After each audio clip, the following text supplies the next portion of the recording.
సిందే గారు మా ఎమ్మెల్యే గారి మీద అనుచిత వ్యాఖ్యలు చేస్తున్నారు. ఇప్పుడే కాదు, చాలాసార్లు చేశారు.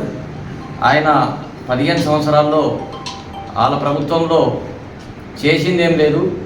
తెల్ల కాగితాల మీద ప్రొసీడింగ్ లేవడం, ఆ ప్రొసీడింగ్ల మీద వాళ్ళు బిల్లులు డబల్ లేపడం, ఇందిరమ్మ ఇండ్ల మీద కానీ లేపడం, వాళ్ళ డబుల్ బెడ్రూమ్ల మీద లేపడం, ఇలాంటి చాలా సంఘటనలు చేసిండ్రు. కానీ ఆయన అభివృద్ధి విషయంలోనే మాట్లాడాలి తప్పి ఎమ్మెల్యే గారి మీద వ్యక్తిగత దూషణలకు పోతే, కాంగ్రెస్ పార్టీ మీద ఎమ్మెల్యే గారి మీద వ్యక్తిగత దూషణ చేస్తే కాంగ్రెస్ పార్టీ సహించదు. కాంగ్రెస్ పార్టీ సిద్ధంగా ఉంది.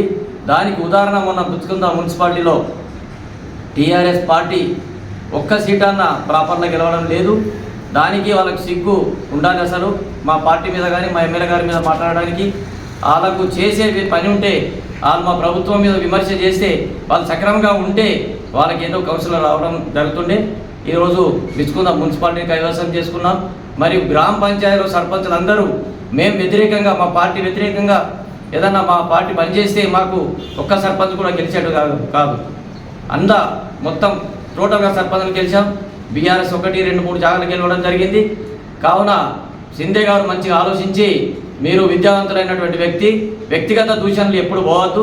వ్యక్తిగత దూషణలు మీరు పోతే వ్యక్తిగత దూషణలు మేము కూడా తీయడానికి సిద్ధంగా ఉంటాం. కావున మీరు పార్టీ చేసే పని మీద, మా ఎమ్మెల్యే గారు చేసే అభివృద్ధి మీద ప్రశ్నిస్తే మేము గాంధీ చౌక్లైనా అంబేద్కర్ చౌరస్తాలైనా మీరు రండి, కూర్చోండి.